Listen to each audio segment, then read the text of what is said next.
Jessore collectorate পার্কের বর্তমান সৌন্দর্য উন্মুক্ত হলো যশোরের কালের সাক্ষী হয়ে যুগ যুগ ধরে দাঁড়িয়ে থাকা কালেক্টরেট ভবনের সামনের উদ্যান কালেক্টরেট পার্ক। সারা বছর পার্কটি বন্ধ থাকলেও বছরের নির্দিষ্ট একটা সময়ে এই পার্কটি উন্মুক্ত করে দেওয়া হয় জনসাধারণের জন্য। বর্তমানে যশোর শহরের প্রধান বিনোদন কেন্দ্রগুলোর ভিতর অন্যতম এই যশোর কালেক্টরেট ফ্লাওয়ার পার্ক। বিভিন্ন রঙের অনেক রকম ফুল গাছ দিয়ে সাজানো হয়েছে কালেক্টরেট ভবনের সামনের এই কালেক্টরেট পার্ক। ছুটির দিন ব্যতীত প্রায় প্রতিদিনই ফ্রিতেই প্রবেশ করতে পারবেন এই পার্কে। বহুল প্রতীক্ষার পর অবশেষে যশোরবাসীর জন্য উন্মুক্ত হয়েছে কালেক্টরেট ভবন প্রাঙ্গণের নান্দনিক এ উদ্যানটি। প্রতিদিন বিকাল ৩টা থেকে সন্ধ্যা ৬টা পর্যন্ত দর্শনার্থীদের জন্য কর্তৃপক্ষ নির্ধারিত বিধিনিষেধ অনুসরণ সাপেক্ষে পার্কে বর্ণিল শোভা উপভোগ করতে পারবেন যশোরের প্রকৃতি প্রেমিক ও সৌন্দর্য পিয়াসীরা। নানা রঙের ফুলের এ মেলায় স্বাগতম জানিয়েছেন জেলা প্রশাসন। সমৃদ্ধি, ইতিহাস, ঐতিহ্যের জেলা যশোর। ব্রিটিশ ভারতের প্রথম জেলা, মুক্তিযুদ্ধে প্রথম শত্রুমুক্ত জেলা এবং প্রথম ডিজিটাল জেলা এই যশোর। আর এই যশোরের ঐতিহ্য, প্রতীক এবং গৌরবই হলো ৩৬০ দরজার এই কালেক্টরেট ভবন, যেটা ১৭৮৬ সালে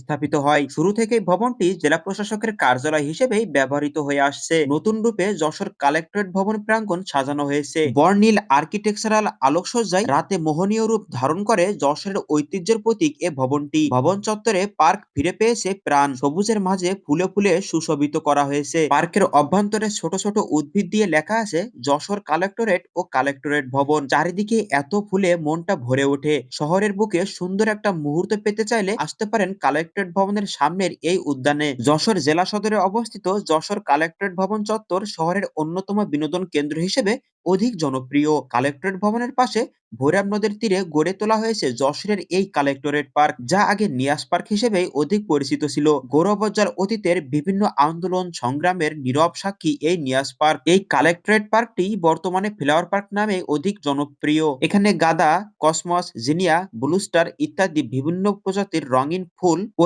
ইট বিছানো পথ দিয়ে দর্শনার্থীদের বিনোদনের নতুন মাত্রা যুক্ত করেছে। সারা বছর এই পার্কটি বন্ধ করা থাকলেও বছরের একটা নির্দিষ্ট সময়ে এই পার্কটি সংস্কার করা হয় এবং বিভিন্ন রঙের ফুলে ফুলে সাজানো হয়। ফুল গাছে ফুল ফুটতে শুরু করলেই এটা প্রস্তুত করে জনসাধারণের জন্য উন্মুক্ত করে দেওয়া হয়। তবে সাথে দেওয়া হয় অনেকগুলো বিধিনিষেধ। এখানে আসলেই দেখা যাবে এটা যেন শুধু ফুলের মেলা নয়, এ যেন মানুষের মিলন মেলা। যশোর শহর সহ আশেপাশের অন্যান্য এলাকা থেকে মানুষ ছুটে আসছেন যশোর কালেক্টরেট পার্কের এই সৌন্দর্য উপভোগ করতে। প্রতি বছর মাত্র ১ থেকে ২ মাসের জন্য এই কালেক্টরেট পার্কটি সবার জন্য উন্মুক্ত থাকে। কালেক্টরেট পার্কে বর্তমানে অনেক অনেক সৌন্দর্য পিয়াসী মানুষেরা ভিড় করছেন। কেউ বা ছবি তুলতে ব্যস্ত, কেউ বা প্রিয় মানুষের সাথে গল্প করতে ব্যস্ত, কেউ বা একটু সুন্দর মুহূর্ত অতিবাহিত করার জন্য যশোর কালেক্টরেট ভবনের সামনের এই উদ্যানে এসেছে। যশোর শহরের বিনোদন কেন্দ্রগুলোর ভিতরে সব থেকে বেশি জনপ্রিয় হয়ে উঠেছে যশোরের এই কালেক্টরেট পার্ক। যশোর জেলা প্রশাসন মহোদয়কে অনেক অনেক ধন্যবাদ এত সুন্দর একটা উদ্যোগ গ্রহণ করার জন্য।